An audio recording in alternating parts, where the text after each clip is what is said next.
도전이 되시기를 바랍니다. 예배 후 3일 동안 평안하셨습니까? 네, 오늘도 이 예배 자리에 나오신 여러분을 축복합니다.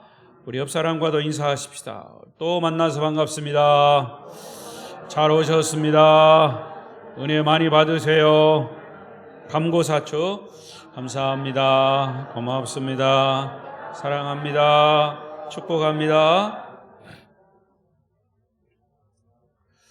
우리가 예배 때마다 똑같은 얘기를 계속 반복하는 것이 어찌 보면 지루할 수도 있고 또 이제 저거 그만했으면 좋겠다 이런 생각이 들 수도 있어요. 그러나 여러분, 우리가 코로나가 우리의 일상적인 생활을 다 무너뜨렸듯이 우리가 이렇게 평소에 감고사축을 외우고 서로 인사하고 이런 것들이 또 어느 순간에 무너질지도 몰라요. 개인적으로나 우리 공동체적으로. 그러니까 우리가 지금도 기도하듯이 일상생활, 우리가 평소에 똑같이 반복적으로 말하고 듣고 하는 것이 얼마나 축복이고 은혜인 것을 우리가 다시 한번 이 시간을 빌어 깨닫게 되시기를 바랍니다. 그래서 남에게 축복을 빌고 또 남에게 인사하고 격려하고 위로하는 것을 여러분 마음껏 하십시오. 할 수 있을 때 마음껏 하십시오. 제가 그러잖아요. 박수 칠 수 있을 때도 마음껏 쳐야 돼요. 내가 치고 싶어도 치지 못할 때가 옵니다. 주의 일을 할 때도 마음껏 해야, 할 수 있을 때 해야 됩니다. 하고 싶어도 못할 때가 있다고 말이에요. 그러니까 일상생활이 그렇게 중요한 거예요. 그래서 옛 성인들은 그것을 중용이라고 그랬어요. 중용. 가운데 중자 중용. 제 해석이기도 합니다만 항상 중심이 중요한 거예요. 가운데가 중요하고 평균이 중요한 거고 일상이 중요한 거고 그 예배도 이렇게 일상생활. 그래서 여러분 이 할 수 있을 때 정말 최선을 다해서 열심히 인사하고 축복하는 여러분들이 되시기를 바랍니다. 오늘도 이 예배에 참여하신 여러분 하나님의 크신 은혜가 여러분 가운데 임하시기를 바랍니다. 또 비대면 영상으로 예배하시는 분이 있으면 또 그 예배 현장에도 하나님의 크신 은혜가 임하시기를 바랍니다. 주일 저녁과 수요 예배는 마태복음을 계속 설교하고 있습니다. 한 번 더 강조하는 것은 이 복음서를 제가 계속 강조하는 것은 지금 어느 때보다도 복음 안에 있는 것이, 특히 신앙인들은 복음 안에 있는 것이 중요합니다. 복음 안에 있는 것은 예수 안에 있는 것이고 예수 안에 있는 것은 하나님 안에 있는 것이고 하나님 안에 있는 것은 성령과 함께하는 것이고 할렐루야. 그래서 우리가 복음에 붙잡혀야 이 어려울 때에 흔들리지 않는 신앙을 유지할 수 있습니다. 자, 지난 시간에 제가 오늘 말씀의 주제는 다 같이 해볼까요? 시작. 영적 어두움에 갇힌 사람들. 지난 주일 저녁 이어서 이제 두 번째 시간 영적 어두움에 갇힌 사람들인데, 지난 시간에 말씀드린 것처럼 영적 어두움에 갇힌 사람들이 두 부류라고 그랬어요. 한 부류는 바리새인들과 사두개인들, 이런 사람들이 영적 어두움에 갇혀서 예수님이 진리의 말씀을 선포하는데도 영적 어두움이 닫혀 있으니까 그 말씀을 못 알아들었어요. 근데 그들은 주님의 그 말씀을 끝까지 깨닫지 못했어요. 제가 말씀드린 것처럼 마태복음 16장에서 예수님과의 논쟁 내지는 예수님과의 바리새인들, 사두개인들이 대화하는 것은 여기서 끝이에요. 그리고 그 다음엔 안 나타나요. 구원받았다 소리도 없어요. 그런데 오늘 영적 어두움에 갇힌 사람들이 아이러니하게 예수님의 제자들이었어요.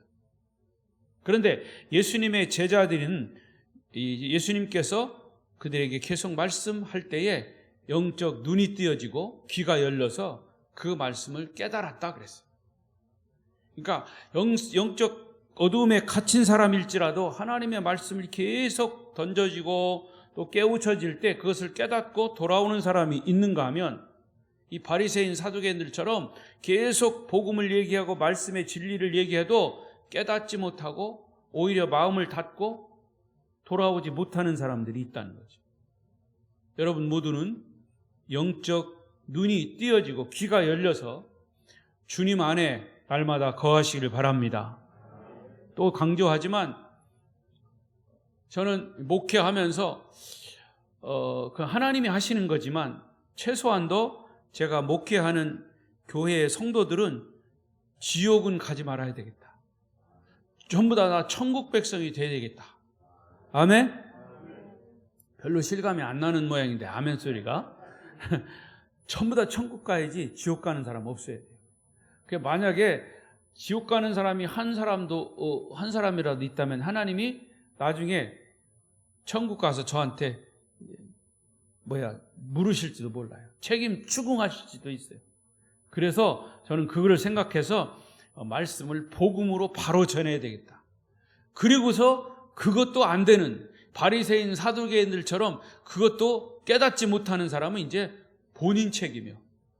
너 왜 전하지 않았어? 이것은 내 책임이고 그래서 내가 열심히 전하는 거고요. 너는 왜 듣고도 깨닫지 못했어? 그거는 듣는 사람 책임이에요.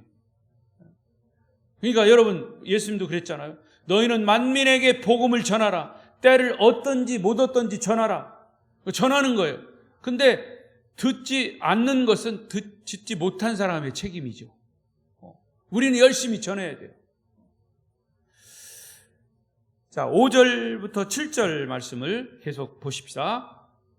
시작. 제자들이 건너편으로 갈새 떡 가져가기를 잊었더니 예수께서 이르시되 삼가 바리새인과 사두개인들의 누룩을 주의하라 하시니 제자들이 서로 논의하여 이르되 우리가 떡을 가져오지 아니하였도다 하거늘. 자, 지금 주님이 조금 전에 칠병이어의 사건으로 4,000명을 먹이신 기적을 나타내셨어요. 근데 오병이어의 기적이나 칠병이어의 기적은 그들에게 육신의 배를 채우고자 하는 목적도 있지만 그거보다 더 중요하게 여기신 것은 그들에게 진리를, 복음을 전하기 위한 하나의 그 기적을 도구로 사용하신 거예요. 그 기적을 베푸신 의도와 의미를 알아야 된다는 거죠. 그건 영적으로 깨닫지 못하면 안 되는 거예요.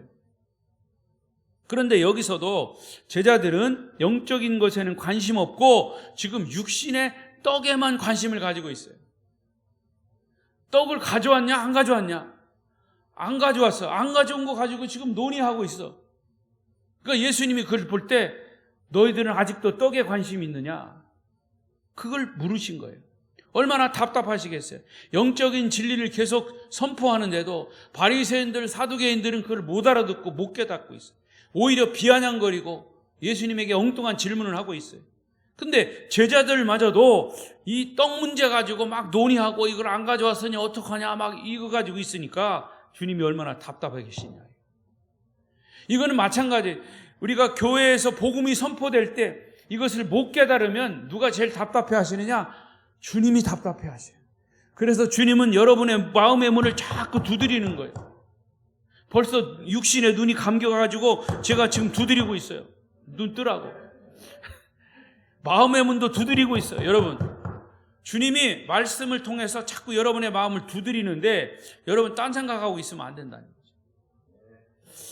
바리새인 사두개인들만 영적 어두움에 갇힌 것이 아니라 이 제자들까지도 영적 어두움에 갇혀 있는 것을 보고 주님께서 그들의 믿음 적은 것을, 믿음 없음을 책망하셨어요.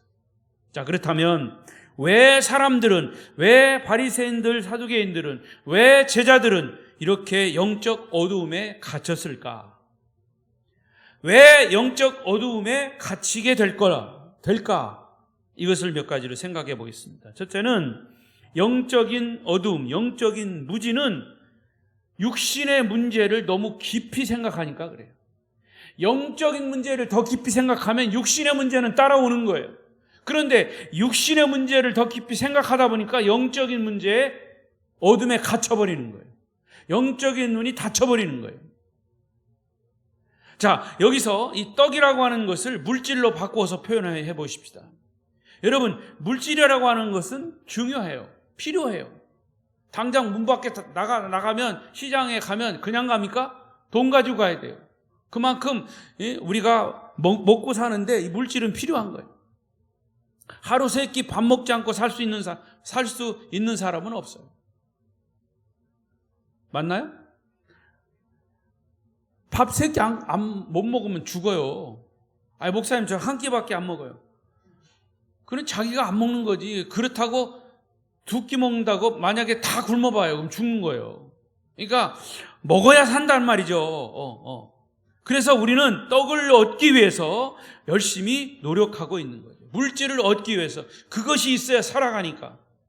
그러나 주님의 말씀은 사람이 떡만으로 살 수 없다고 그랬어요. 무엇으로 산다?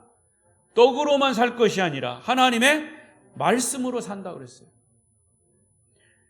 그러니까 이 말을 바꿔 말하면 물질만을 위해 살다 보면 영적인 어둠에 갇혀버리고 영적인 눈이 감겨버리는 거예요. 귀가 닫혀버리는 거예요. 5절에 보니까 제자들이 건너편으로 갈새 떡 가져가기를 잊었다. 떡 가져오는 것을 잊었다는 것은 굶어야 한다는 의미예요. 떡이 없는 것은 물질이 없다는 것인데 사실은 이 문제는 심각한 문제가 아닐 수가 없어요. 예를 들어서 어떤 사람은요, 은행에 자기 돈이 있어야 늘 안심한다고 그래요. 몇 푼이라도 있어야 내 은행에 얼마가 있지? 이렇게. 또 어떤 사람은 은행에 말고 내 주머니에 돈이 있어야 좀 기분도 내고 폼 잡고 다닌다고 그래요. 그리고 요즘은 카드 시대잖아요. 근데 꼭 이 지갑에다 현금 넣고 다니는 사람도 있어요. 현금이 있어야 된다는 거예요. 더군다나 현금 주면 조금 할인해 주잖아. 예. 그러니까 또 돈 떨어지고 먹을 것이 없으면 기가 죽고 불안하고 초조하고 사람들도 못 만나고. 그러니까 모든 시대마다 이 떡이라고 상징되는 물질 문제가 인간에게 항상 절대적인 고민, 절대적인 염려를 준다는 사실은 우리는 지금의 우리의 현실이에요. 그러니까 오늘은 어디서 자야지? 내일은 무엇을 먹어야지? 이제 날씨가 점점 선선해지는데 모레는 무엇을 입어야지? 이 의식주 문제예요. 항상. 한 달 후에 내 직장은 어떻게 될까? 1년 후에 이 세상은 어떻게 변할까? 10년 후에 우리의 가정은 어떻게 바뀌어져 있을까? 어떤 모습일까? 이것이 우리들의 삶의 걱정들이고 염려들이에요. 이런 걱정 속에서 우리가 매일매일 살아가는 거예요. 이것이 우리가 살아있다는 증거이기도 해요. 여러분, 먹을 것 때문에 걱정하는 사람들은 오늘 밥 먹고 나면 내일 무엇을 먹을까 걱정하는 거예요. 특히 주부들이 그러죠. 오늘 밥 먹고 나면 다음 끼 뭘 해야 될까? 이게 걱정이에요. 이런 사람들일수록 갖고 있는 것이 많은데도 불구하고 항상 불안해하는 거예요. 내가 소유하고 있는데도 그 소유로 감사하고 만족하지 못하고 항상 걱정인 거예요. 당장 먹을 것이 있어도, 입을 것이 있어도, 내가 쉴 곳이 있어도 그의 심리 상태는 항상 배고프고 항상 춥고 항상 가진 것을 빼앗길 염려 때문에 사는 거예요. 잠을 이루지 못하는 거예요.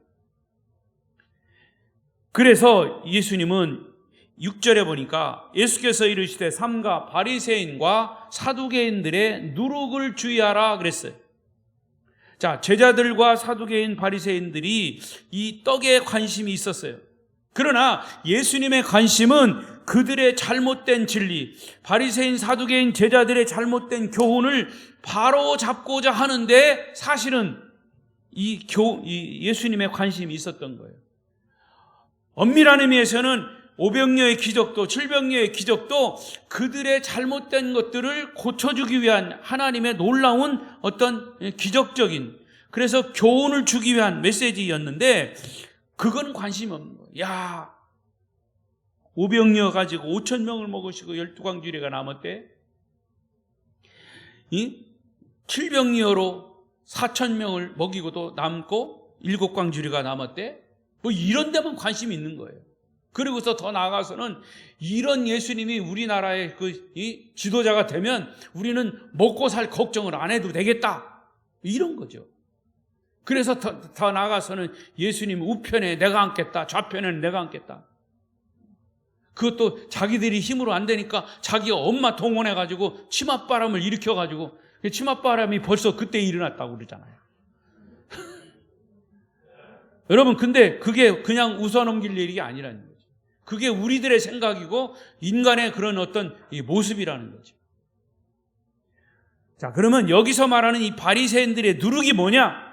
이 바리새인들의, 사두개인들의 누룩은 그들의 부패한 신앙, 그들의 잘못된 행위, 내용 없는 형식적인 그런 율법주의, 그리고 독선, 자기 아집, 그래서 잘못된 전통주의, 잘못된 위선적인 신앙을 사두개인들의 누룩이라고 예수님 말씀하신 거예요.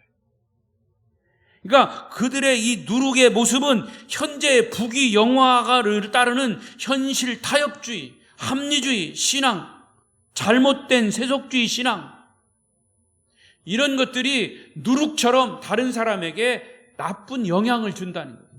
여러분, 누룩은 뭡니까? 가루 섬 안에 누룩이 들어가면 그 가루 전체를 부풀리는 거잖아요. 베이킹 파우더 아니에요. 베이킹 파우더. 부풀리는 거잖아요. 그죠? 그런 그 부풀리는 것은 그들의 잘못된 것들이 다른 사람들에게 악 영향을 끼친다는 거예요. 그래서 예수님은 사두개인들의 누룩이라고 얘기한 거예요. 그런데 여기 보니까 누룩을 주의하라 그랬어요. 여기 보세요. 16장 6절에 시작.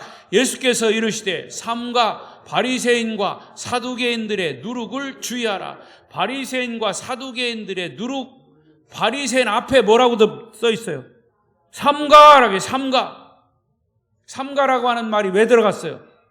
그것을 강조하는 거예요. 삼가, 그들의 누룩을 주의하라. 삼가 주의하라. 누룩을 주의하라. 그거예요. 이 말은 중요한 것을 두 번씩이나 강조했는데 이것은 두 번 강조한 것으로 끝난 게 아니고 지속적으로 주의하라는 뜻이에요. 그들의 잘못된 행위를 주의하라. 또 주의하라. 주의하라. 주의하라. 그리고 7절 보십시다. 7절 시작. 제자들이 서로 논의하여 이르되 우리가 떡을 가져오지 아니하였도다 하거늘. 이 말씀에서 제자들이 얼마나 영적으로 지금 닫혀있고 무지하고 영적 어두움에 갇혀있나를 알 수가 있어요.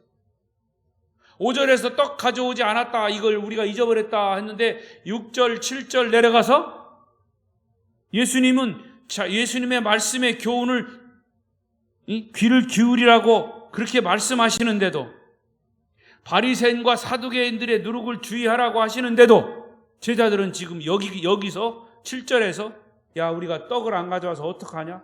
엉뚱한 데 관심을 가지고 있다는 거죠. 이게 영적인 것에 어둠이, 이 눈이 닫혀서 그렇다는 거예요. 여러분, 주님은요, 영원한 진리, 영적인 진리를 생각하고 계시고 말씀하고 계신데, 제자들은 인간적인 것, 물질적인 것, 이 떡 문제, 세속적인 것에 생각하고 있으니까 얼마나 대조적입니까? 여러분, 영적인 어두움에 갇힌 자는요, 떡 문제만 집착하게 된다는 것을 기억하십시오. 영적인 눈을 뜨면 육적인 문제는 자연스럽게 따라오게 되는 거예요. 요한 3서 2절을 다시 보겠습니다. 시작. 사랑하는 자여, 내 영혼이 잘됨과 같이 내가 범사에 잘되고 강건하기를 내가 간구하노라. 사도 요한이 이 요한 3서를 기록할 때 무엇을 가장 중요하게 여겼냐면 영혼을 중요하게 했어요. 물론 이것을 다 통째로 얘기할 수 있지만 단계별로, 굳이 단계별로 얘기한다면 영혼이 먼저예요. 내 육신 속에 담겨져 있는 영혼이 먼저여야 되잖아요. 영혼이 구원받아 살아야 되잖아요. 영혼이 잘됨 같이 내가 범사가 잘되고, 영혼이 잘되면 범사가 잘되는 거예요. 할렐루야. 그리고 강건하다. 육신의 강건을 얘기하는 거죠. 그래서 이건 이 순복음교회에서는 이거를 따다가 3박자, 나중에는 5박자 2개 더 해가지고 5박자 복음, 3박자 복음 이렇게 얘기한 거예요. 근데 여러분, 이 요한 3서가 기록된 것을 보면 사도 요한이 요한복음, 요한 1, 2, 3서, 그리고 요한계시록 5권의 책을 썼어요. 특히 요한복음은 이 예수가 누구냐라고 했을 때 예수님은 하나님의 아들이시다. 예수님의 신성을 기록했어요. 그래서 예수님의 신성을 기록하면서 가장 중요하게 깨달았던 것이 뭐냐? 영혼의 귀중함이에요. 영혼의 구원. 다른 것도 그렇지만 특히 사도 요한은 그랬어요. 그래서 사도 요한이 이 편지하면서 이 부분을 요한 3서에서 강조한 거예요. 그러니까 영적인 것에 먼저 눈을 뜨면 범사가 잘 되고 강건하게 될 줄로 믿습니다. 그 다음에 두 번째, 우리가 영적인 어두움, 영적인 무지 속에 갇혀있는 이유는 뭐냐? 믿음이 부족하기 때문에. 8절 보십시다. 8절, 본문 8절 시작. 예수께서 하시고 이르시되 믿음이 작은 자들아 어찌 떡이 없으므로 서로 논의하느냐. 믿음이 없으면 떡 생각만 나요. 믿음이 없으면 하나님 잊어버려요. 믿음이 없으면 사람 먼저 생각하고 물질 먼저 생각나고, 믿음이 없으면 기도할 마음 없어지고 말씀도 생각나지 않아요. 제자들의 모습이에요. 마태복음 8장 25절 26절에 보면 읽어보십시다. 또 시작. 그 제자들이 나와 깨우며 이르되 주여 구원하소서 우리가 죽겠나이다. 이게 무슨 말이에요? 제자들이 바다에서 광풍을 만났어요. 예수님은 배 안에서 주무시고 계세요. 그럼에도 광풍을 보고 두려워서 당황하고 무서워하고 어찌할 바를 몰랐어요. 주님이 배에 함께 계셨는데도 예수님 우리가 죽게 되었습니다. 결국 주무시는 예수님을 깨웠을 때 주님은 광풍을 잠잠케 하시고 제자들에게 말씀하신 것이 이거예요. 제자들이 나와 깨우며 이르되 주여 구원하소서 우리가 죽겠나이다. 그러니까 26절은 없어요? 26절. 예, 시작. 예수께서 이르시되 어찌하여 무서워하느냐? 믿음이 작은 자들아 하시고 곧 일어나사 바람과 바다를 꾸짖으시니 아주 잔잔하게 되거늘. 그러니까 주님이 함께 계셨음에도 불구하고 그들은 무서워했다는 거죠. 그러면서 믿음이 적은 자들이라고 책망을 받은 거예요. 여러분, 주님은 보이지 않고 풍랑만 본 거죠. 주님은 보이지 않고 어떤 고난, 고통 그것만 본 거죠. 믿음이 없으니까 환경이 무섭고 죽음이 두려운 거예요. 비슷한 사건이 마태복음 14장 30절 31절에도 봐요. 시작. 바람을 보고 무서워 빠져가는지라 소리질러 이르되 주여 나를 구원하소서 하니, 그 다음 31절 없어요? 거기에 보면 이제 믿음이 적은 자들아 이렇게 또 나오죠. 믿음이 적은 자들아. 예수님이 무리를 걸어오시는 것을 본 베드로가 주님께 요청합니다. 나를 무리로 걸어오라 명하소서. 그러니까 예수님께서 걸어오라 이렇게 하시니까 베드로가 아주 당당하게 무리로 빠져서 들어갑니다. 막 걸어갑니다. 그러나 순간 그는 파도를 보고, 그 출렁이는 파도를 보고 자신을 보았어요. 내가 이 무리를, 이 출렁이는 파도를 걷고 있어? 그러다 보니까 겁이 벌컥 난 거예요. 결국 물속으로 빠져 들어갔습니다. 이때 주님은 베드로의 손을 붙잡으시고 건져주시면서 하신 말씀이 믿음이 적은 자여 왜 의심하느냐? 그렇게 말씀하신 거예요. 자, 이게 무슨 얘기냐면 믿음이 없으면요 영적인 세계가 느껴지지도 않고 영적인 말씀이 들려지지도 않고 그게 보여지지도 않는 거예요. 믿음이 없는 이유가 그것 때문이에요. 또 믿음이 없는 이유가 뭐 때문이에요? 의심 때문이에요. 의심은 사탄이 주는 가장 좋은 무기예요. 의심. 어떤 말씀이 딱 던져지면 그 말씀 정말 그럴까? 이게 의심이에요. 의심은 사단이 가장 좋아하는 거예요. 그래서 성도들이고 뭐고 간에 탁 의심을 탁 던져줘요. 그러니까 여러분 탁 던져진다 생각할 때 말씀으로 팍 쳐내야 돼요. 의심이 탁 던져지면 야구 빠따를 가지고 공을 투수가 던지는 걸 쳐내듯이 여러분 말씀으로 쳐내시기를 바랍니다. 말씀으로 쳐낸다는 것은 쉽게 말해서 예수의 이름으로 물리치면 되는 거예요. 이 사탄이 주는 의심아 예수의 이름으로 떠나가라. 졸림아 떠나가라. 그렇게 소리 지르세요. 졸음이 오지 않도록. 그러니까 의심이라고 하는 것은 그만큼 무서운 사탄의 무기예요. 그러니까 의심은 하나님을 거부하는 것이 의심이에요. 하나님을 거부하는 데서부터 생기는 거예요. 그래서 짐 그레함 목사님이라고 하는 분은 이런 예를 들었어요. 태양빛은 우리에게 항상 비춰준다. 그러나 방에 들어오는 태양빛을 커튼으로 딱 닫아버리면 그 빛은 다시 방으로 들어오지 않는다 그랬어요. 마찬가지로 하나님은 항상 우리에게 사랑의 빛을 비춰주시지만 내 마음의 커튼을 딱 닫아버리면 하나님의 사랑과 그 영광을 볼 수 없게 된다 그랬어요. 마음의 커튼을 열으라. 그러면 하나님의 사랑의 빛은 항상 비춰질 것이다. 할렐루야. 여러분, 믿음의 눈으로 볼 때만 하나님이 보이는 거예요. 하나님이 없는 것이 아니라 내 믿음이 창문이 닫혔기 때문에 하나님이 보이지 않는 겁니다.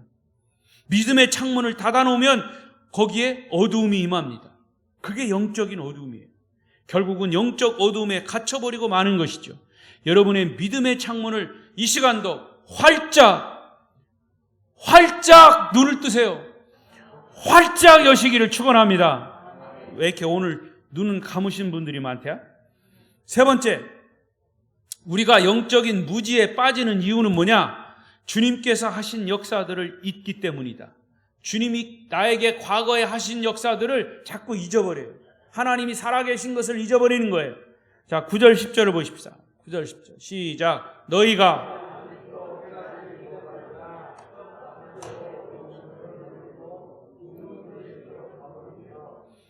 떡 7개로 4,000명을 먹이고 준 것이 몇 광줄이었는지를 기억하지 못하느냐. 주님은 이 두 가지의 사건을 자꾸 상기시키십니다. 제자들은 왜 주님이 하신 이 기적적인 역사들을 기억하지 못하고 믿음 없는 상태로 빠지냐, 이것을 다시 질문하시고 도전하시는 거예요. 여러분, 시간적으로 볼 때 잊어버릴 정도로 오래된 과거의 사건이 아니었어요. 이렇게 영적인 어두움에 갇히게 되면 예수님이 하신 그런 역사들을 자꾸 망각하게 돼요. 구약의 이스라엘 백성들을 보십시오. 그들은 지금도 저 이스라엘 땅에 가면 유월절을 철저히 지킵니다. 왜? 애굽에서 인방과 문설주의 어린 양의 피를 발랐던 이스라엘 가족들에게는 죽음의 그 신이 그냥 넘어갔어요. 유월했어요. 그래서 하나님이 우리를 이렇게 구원하셨다. 그것이 유월절인데 그 유월절만 되면 지금도 하나님께 제사하는, 하나님께 예배하는 행위를 그대로 하고 있어요. 그건 뭐냐? 그때 하나님이 우리를 살리시고 인도하신 그 역사를 기억하는 거예요. 지금도 기억하는 거예요. 그래서 그것을, 과거의 사건을 지금의 현재 우리의 사건으로 끄집어 와서 살려주는 거예요. 살리는 거예요. 하나님이 지금 우리도 이렇게 역사하신다. 여러분, 우리가 예배하는 것이, 이 예배하는 행위가 뭡니까? 구약의 제사 제도예요. 그것을 신약으로 와서 신약적인 방법으로 하나님께 예배하는 거예요. 구약 과거에 그렇게 했던 행위를 현대적으로 살려서 하나님을 예배하고 하나님을 찬양하는 것이 바로 그런 행위다 이거죠. 또 하나님께서 이스라엘 백성들을 이끌어내시고 홍해를 가르신 사건을 그들을 오늘날도 그것을 현재화시키고 있어요. 그게 이제 성막 사건입니다. 그게 성막절에 성막을 이제 광야에 나가서 실제로 천막을 지어놓고 그때 광야에서 살던 삶을 그대로 나타내고 또 그걸 행위로 드러내는 거예요. 그러면서 하나님이 우리를 이렇게 역사하셨다, 우리를 도우셨다라고 하는 것을 상기시키는 거죠. 여러분, 그렇습니다. 믿음이라고 하는 게 뭐냐? 하나님이 하신 일을 다시 기억하면서 현재에도 실천하는 것이 믿음이에요. 과거에 나를 위해서 하신 일들, 여러분 각자 개인적으로 다 다를 수 있어요. 하나님이 여러분 이 삶 속에서 어떻게 인도하셨나, 그것을 현재화하는 것이 믿음의 그런 행동이고 믿음의 말이고 고백이죠. 그래서 믿음의 사람들은 끊임없이 성경 말씀을 읽고 묵상합니다. 여러분이 개인적으로 하나님이 이렇게 역사하셨다고 하는 그런 체험이 없다면, 정말 하나도 없다면, 다 있겠지만 없다면 하나님의 말씀을 보세요. 말씀 속에서 아브라함에게 하나님이 이렇게 역사하셨다. 이삭에게 이렇게 역사하셨다. 바울에게 이렇게 역사하셨다. 라는 하나님이 하신 일들을 상기시키면서 그것을 나에게 적용하는 것이 믿음이에요. 하나님이 여러분들에게 무엇을 하셨는지 저는 잘 모르지만 하나님께서 하신 것들이 성경에 다 기록되어 있어요. 그러니까 여러분 하나님의 말씀에 관심을 가져야 되는 거죠. 믿음 없는 사람은요 성경에 관심 없어요. 하나님이 무엇을 하셨는지도 잘 몰라요. 자기가 가진 어떤 성경 상식만으로 믿음을 겨우겨우 유지하려고 합니다. 여러분 이 시간 과거에 여러분에게 베풀어 주신 하나님의 은혜, 하나님의 축복을 다시 상기시키길 바랍니다. 여러분 개개인에게 역사하셨던 그 하나님의 은혜를 잊은 분들은 다시 그것을 상기시켜요. 예를 들어서 내 인생 밑바닥을 치고 있을 때 주님이 내 손을 잡아서 이끌어 주신 것, 하나님의 은혜예요. 살 길이 막막했는데 어떤 사람의 도움으로 내가 다시 회복할 수 있었던 그 은혜, 사업은 망하고 재산은 다 날려버렸고 병들어서 죽는 줄 알았는데 하나님이 다시 살려주신 경험들, 여러분 개개인에 다 있을 겁니다. 물론 그게 하나님의 역사가 아니고 내가 그래도 노력해서 됐다 이렇게 믿는 사람은 어쩔 수 없어. 그러나 그것이 하나님의 역사했다고 하는 것을, 그것을 상기시키라고 말이에요. 우리는 근데 그런 역사들을 자꾸 잊어버려요. 망각해버려요. 여러분 그런 하나님의 은혜를 잊지 않고 만약에 잊었다면 그 신앙이 바닥난 거예요. 그 영적 어둠에 갇힌 거예요. 하나님의 역사하셨던 그 사실을 잊어버린 겁니다. 이제 다시 영적인 눈을 뜨고 그 어두움에서 벗어나야 합니다. 벗어날 수 있는 방법은 하나님의 말씀의 빛으로 비추어야 돼요. 우리에게 베푸신 하나님의 사건들을 다시 떠올리면서 그 사건들을 현재로 끌어올려서 내가 하나님을 믿는 믿음으로 더 발전해 나가야 합니다. 예수님은 제자들이 영적 어둠에 갇혀 있는 것을 보시고 바로 전에 있었던 벳사다 광야에서 5,000명을 먹이시고 12반인을 남기신 사건, 4,000명을 먹이고 7광주를 남기셨던 하나님의 기적들을 다시 상기시키면서 그들의 믿음을 끌어올리신 겁니다. 영적 어두움에서 다시 끌어올리신 거예요. 시편 116편 8절을 보십시다. 시작. 주께서 내 영혼을 사망에서, 내 눈을 눈물에서, 내 발을 넘어짐에서 건지셨다. 누가 건지셨다? 누가 건지셨다? 주께서. 여기 하나님이라고 어디 써 있어요? 저기 주께서 써 있지. 주님이 하나님이고 하나님이 주님이지만 여러분 그렇습니다. 그러니까 주님은 우리의 모든 삶을 주관하시는데 특히 어려움에서 우리를 건지시는, 그런 과거의 나의 그런 어려움에서 나를 건지신 사건을 다시 상기시키면서 내 믿음을 끌어올리라고. 또 시인은 오늘 12절입니까? 아니 거기 그 다음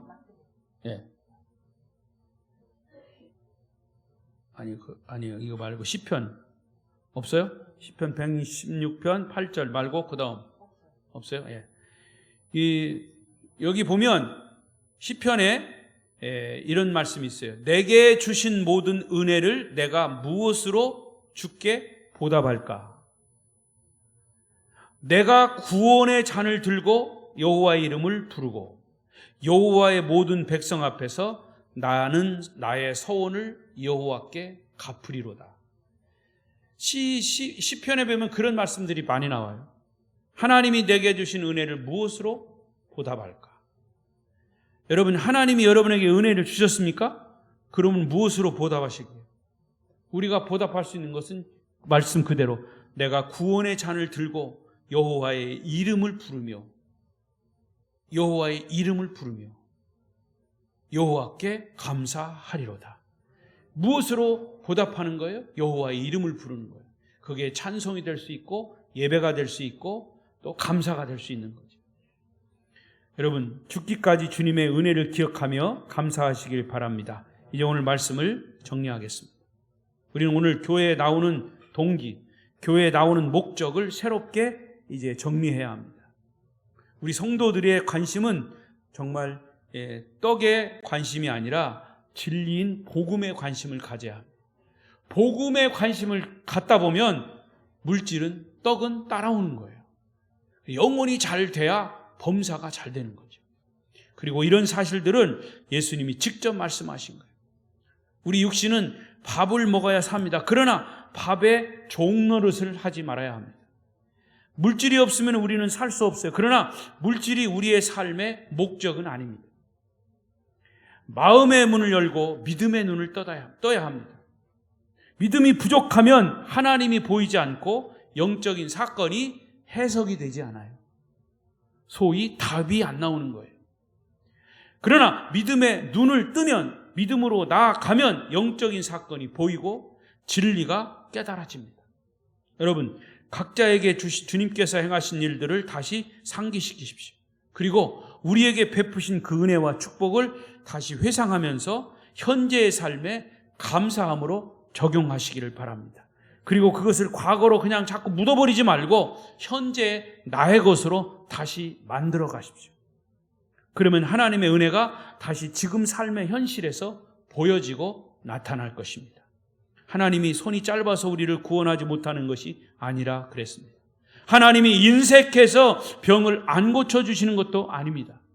우리의 믿음이 부족해서 하나님의 능력이 임하지 않는 것이죠. 성도 여러분, 하나님은 과거에도 일하셨고 현재에도 일하시고 앞으로도 영원토록 여러분을 위해서 일하실 것입니다. 어제나 오늘 영원토록 동일하신 하나님, 말씀의 진리를 바로 깨닫고 변화받아 영적인 어두움에서 벗어나는, 그래서 은혜와 축복의 빛으로 함께 주님과 동행하는 여러분들이 되시기를 축원합니다. 기도하십시다. 통성으로 기도하겠습니다. 하나님